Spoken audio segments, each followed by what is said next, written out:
অনেকে বলে হুজুর দোয়া করেন ছেলে যেন আব্দুল কাদের জেলানি হয়, এমনি হবে? মাদ্রাসায় আব্দুল কাদের জেলানিকে তার মা নিয়ে গেছে। ওস্তাদ ডাক দিয়ে বলছে, বাবা বলো আলিফ। আব্দুল কাদের জেলানি বলছে, হুজুর আলিফের মানে কি? হ্যাঁ, আলিফের মানে আমি জানি না।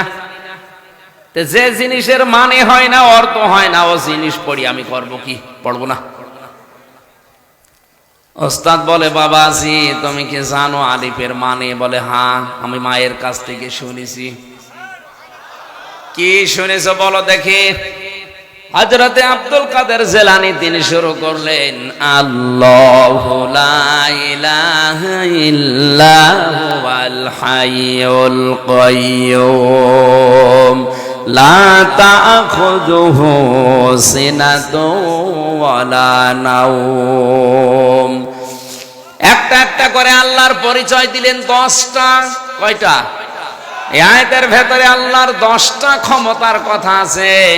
ফরজ নামাজের পরে কেউ যদি আয়াত পড়ে, আয়াতুল কুরসি যেটা আমরা বলি, এর ভেতরে আল্লাহর 10টা ক্ষমতার কথা বলা আছে। কোন মানুষ যদি ওই অনুযায়ী তার প্র্যাকটিক্যাল লাইফ চালায়, মরণের পরে কোনো বাধা নেই জান্নাতে যাওয়ার, শুধু একটাই রাস্তা খোলা আছে, মরবে জান্নাত পেয়ে যাবে। কিন্তু 10টা আবার মানা লাগবে। আব্দুল কাদের জেলানী 10টার পরিচয় দিলেন আয়াতুল কুরসি তেলাওয়াত করে। উস্তাদ কাঁদতে কাঁদতে বেহুশ হয়ে গেছে। হোশ ফেরার পরে মাকে ডাক দিয়ে বলছে, মা আপনার এই ছেলে মনে হয় কোনো জায়গায় পড়িয়েছেন, এখন নিয়ে এসেছেন আমার কাছে পরীক্ষা করার জন্যে। মা বলছে, কই কোনো জায়গায় তো এর দেইনি, এই প্রথম আপনার কাছে নিয়ে আসলাম। ওস্তাদ বলে, মা গো আপনার এই ছেলের তো পুরা কোরআনের প্রায় 18 পারা মুখস্থ আছে। মা আমার কান্না আরম্ভ করলেন। ওস্তাদ বলে, মা আপনি কাঁদেন কেন? আপনার তো খুশির বিষয়, আপনার তো আনন্দ লাগার কথা যে এতটুকু বয়স, এই বয়সে আপনার ছেলে কোরআনে কারিমের 18 পারা মুখস্থ করে ফেলেছে, তা অর্থ সহ ব্যাখ্যা করতে পারে। মা ডাক দিয়ে বলে, উস্তাদ আমার আফসোস লাগে এই কারণে, আমার এই সন্তানটা যখন পেটে ছিল প্রতিনিয়ত আমি কোরআনে কারিমের প্রায় 18 পারা পর্যন্ত পড়তাম। আমি পড়া কোরআনের হাফেজা না, আমি 18 পারার হাফেজা। আমি প্রতিনিয়ত কোরআন পড়েছি পেটে রাখা অবস্থায়। এ সন্তান জন্ম নেওয়ার পরে এর পাশে বসিয়ে বসিয়ে ফজর নামাজ পড়ি আমি কোরআন পড়তাম। ও শুয়ে শুয়ে আমার মুখের দিকে তাকিয়ে আমারে আব্দুল কাদের মুখ মিলাতো।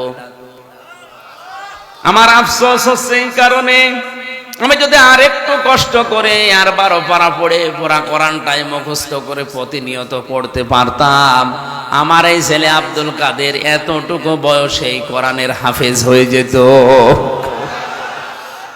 আব্দুল কাদের জেলানী এমনি তৈরি হয়। এরপরেও তিনি মাকে মাঝে মাঝেই বলতেন, মা তুমি সত্যি করে বলো দেখি, আমাকে পেটে রাখা অবস্থায় কোনো হারাম কাজ করেছো নাকি? মা আশ্চর্য হয়ে বলে, কি বলিস? বলে, হ্যাঁ আমি বলতাম না, আমি যা পড়ি আমার মনে থাকতে চাই না। অবশ্যই তুমি আমাকে পেটে রাখা অবস্থায় কোনো হারাম কাজ করেছো। মা বলে, বাবারে তোরে পেটে রাখা অবস্থায় কোনো হারাম কাজ করেছি বলে আমার মনে হয় না, তবে একটা কথা আমার মনে আছে, আমার পেটের ভেতরে তোর বয়স যখন 9 মাস, কয় মাস? ওই সময় আমি তোর নানির বাড়িতে ছিলাম। উঠানের ওপরে আসার নাড়ি দেয়, শোকাতে দেয় রোদে, ওটা শোকাতে দিয়েছে কে জানো, আমি খেয়ে ফেলেছিলাম। কারণ সন্তান পেটে রাখা অবস্থায় মানুষের টকের দিকে ঝোঁক বেশি হয়। আমি হয়তো তুলে খেয়ে ফেলেছি, মনে করলাম তোর নানির। পরবর্তীতে খোঁজ নিলাম না, এটা পাশের বাড়ির একজন রোদে শোকাতে দিয়ে গেছে। বাবা আব্দুল কাদের, মানুষের জিনিস আমি না বলে খেয়েছি তোকে পেটে রাখা অবস্থায়, এই কারণেই মনে হয় তোর পড়া মনে থাকে না। ও সিরাজগঞ্জের মা বোনেরা, সন্তান পেটে রাখা অবস্থায় মানুষের জিনিস না বলে খেয়ে, এই প্রভাব যদি সন্তানের মেধার উপরে পড়ে, এই কারণে যদি লেখাপড়া মনে থাকতে না চায়, আমাদেরকে যারা পেটে নিয়েছো কত কিছু না বলে খেয়ে তোমরা হজম করে ফেলো। আব্দুল কাদের জেলানী এমনি খালি দোয়া করলে আসবে, পেট ঠিক করা লাগবে। মেয়েদের এই কয়েক ইঞ্চি পেট, এটা অনেক দামি জায়গা। কত রকমের নজর ওই দিকে মানুষ দেয় উল্টা পাল্টা করে, আর মানুষের চোখের নজর বড় তীক্ষ্ণ, খুব খারাপ জিনিস এটা। অনেকেই হয়তো বলে হুজুর আমি ভালো নজরে তাকাই, ওটা টাটকা শয়তান।